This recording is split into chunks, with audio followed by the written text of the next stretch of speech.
Of the last remaining defendant facing state charges for the death of George Floyd. The attorney for former Minneapolis police officer Tou Thao says in court filings that were filed yesterday that his client is innocent of criminal wrongdoing and should be acquitted on charges of aiding and abetting murder and manslaughter.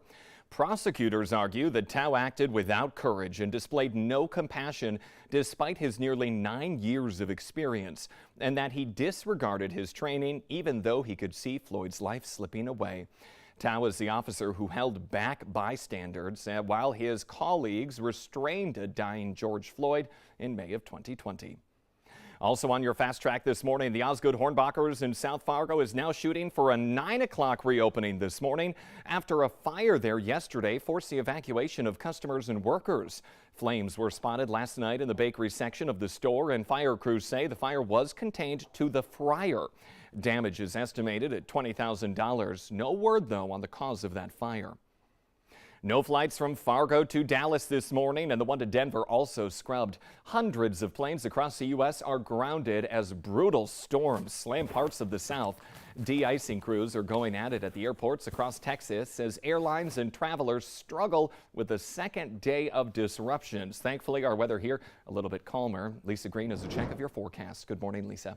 Good morning. Yes, we're right in the heart of that colder air mass that is shutting things down then further south from us, and we're just dealing with the intense cold that's been around for several days. It is improving. Here's a look at some of our temperatures this morning. We're at 5 below in Fargo. No wind or very little wind, so not a wind chill factor. Same thing in Langdon and Thief River Falls. Langdon's actually at 0. It was the coldest spot yesterday. Now a little milder there. We're at 12 below in Bemidji, so temperatures continue to rise there with some clouds rolling in and with the milder air that's been just kind of gradually but consistently moving in. Now, the valley looks pretty quiet this morning. There is a little bit of light snow being detected on the radar in Lemoore and Dickey counties right now, so we'll keep an eye on that. And that, of course, means that there are some clouds out there. We're seeing some of that helping to insulate us a little bit this morning. As we head into the afternoon, expect temperatures to rise above 0. We'll get to about 10 degrees, mostly sunny skies, wind out of the south or southwest, and not too strong.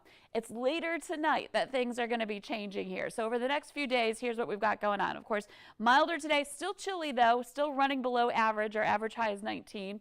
For Thursday and Friday, 2 very windy days. Thursday, that wind's coming in out of the north. It's going to bring in a little light snow with it late tonight and into tomorrow. So some blowing snow perhaps in the morning hours, especially tomorrow. Friday, the wind turns southerly. Still strong, still causing some blowing snow, but it helps to surge back in some warmer air, and maybe not quite a beach weekend, but it's going to feel like a heat wave as we watch those temperatures come up here as we head into the weekend. And here's a look at that coming up here for Saturday and Sunday, back into the 20s to about 30 degrees for Saturday and Sunday. And that's going to feel really good after this week. Yeah, maybe not a beach weekend, but a fish house, ice house weekend. There you go. Maybe. Yeah, you know, that glistening off the snow is almost like sand, right? If you're dressed properly, you're nice and toasty anyway. That's one way to look at it. Okay, Lisa, thank you. 6:55 right now. Every year, millions of children around the world go hungry, and one organization is working to put a stop to that. Thousands of volunteers are expected to lend a helping hand to fight child hunger as part of the Feed My Starving Children Fargo Mobile Pack. That's where we find the Valley Today's Nishay Taylor live this morning at Shields Arena with details on how we can help. Good morning, Nishay. Good morning, Jordan. Yes, more than 2 million meals are expected to be packed up here over the next few days. But joining me right now is Seth Morgan. He's a member of the Feed My Starving Children organization. Thank you so much for joining us. First thing, tell us a little bit about what's going to be happening here. Yeah, absolutely. So we're filling these bags with food, rice, soy, vitamins, veggies, in a mix that's been designed to help feed and give nutrition to kids around the world that are starving. Okay, and talk about why it's so important to continue feeding children around the world. Yeah, children are our future, you know, as they say. And this is really a two-sided thing. So feeding the kids that are hungry around the world and also feeding the spirit of kids and the local community here to really, you know, just get everybody off on the right foot, I guess, you know, food and just in mentality and spirit here. All right, awesome. Thank you so much, Seth. Well, as you mentioned, about 700 people are expected to show up here on the first shift, right? That's Correct. Yeah. All right. Well, if you want to join and help out, you can definitely stop by. Even if you want to just gain some information about the organization, just stop by and learn a little bit more about what they're up to here today. Reporting live in Fargo, Nisha Taylor, Valley News Live. And some of the crew from Valley News Live will be out there as well this afternoon, including you, Nisha, so stop by. You can say hello to everyone as well. Thank you. 6:56 right now. Minnesota state law now says people in the state have a fundamental right to access an abortion. It's part of the Protect Reproductive Options Act, which Governor Walz signed yesterday. Walz and other supporters say the legislation was one of the top priorities for this session because it adds a second line of defense to abortion rights that are already protected in Minnesota. Minnesota is among the first states to strengthen abortion protections in a post-Roe v. Wade America.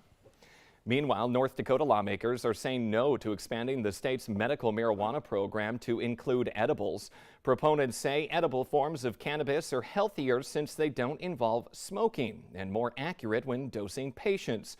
Opponents of the bill say that edibles pose health risks to children who may mistake them for candy.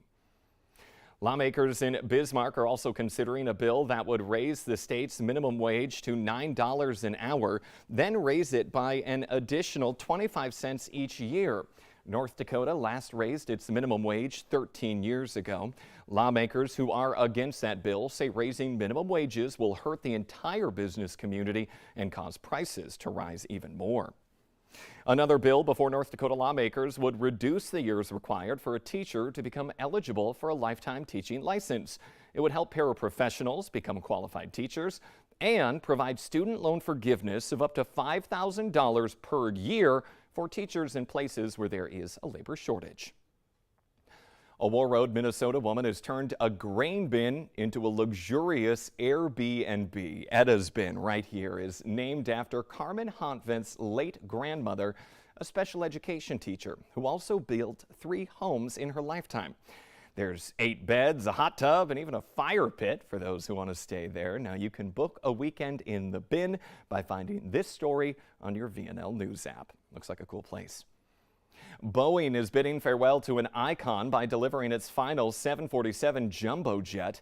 Since its first flight in 1969, the giant yet graceful 747 has served as a cargo plane, a commercial aircraft capable of carrying nearly 500 passengers, a transport for NASA's space shuttles, and the Air Force One presidential aircraft.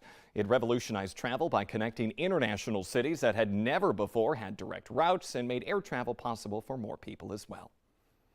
Icy conditions appear to have been too much for a snowplow in Syracuse, New York. Take a look here. The driver slid into a house early yesterday morning as he was rounding the corner. The impact of the plow damaged the porch on the outside of the home. Thankfully, police say there was no damage to the inside of the home and no one was hurt. Talk about a rude awakening. The Today Show and CBS Mornings are just about to start, but the Valley Today rolls on. More up-to-the-minute news and weather coming up right now on the Fargo CW, but we leave you with more images of that cool grain bin Airbnb in Warroad.